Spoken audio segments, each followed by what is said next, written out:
লোভ, সম্পদের লোভ আমাদের সবারই আছে। আমরা কেউই সন্তুষ্ট নই আমাদের নিজেদের স্থানে। যাই পাই না কেন, কেন জানি আরো আরো চাই। কিন্তু এই চাহিদার শেষ কোথায়?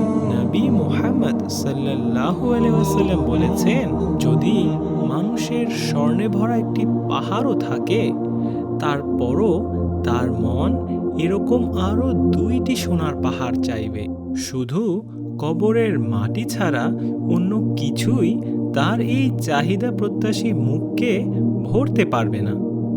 একটু নিজেকে নিয়ে ভেবে দেখুন, কথাটা কতটা ঠিক আমাদের সবার জন্য। কারণ আজ নয়তো কাল কবরে তো যাবই। আমাদের কি উচিত নয় এই চাহিদাগুলোকে হালাল ও হারামের আঙ্গিকে যাচাই করা?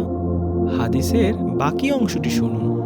যে ব্যক্তি আল্লাহর দিকে ফিরে আসে, আল্লাহ তাকে ক্ষমা ও দয়া দিয়ে নিকটবর্তী করে নেন।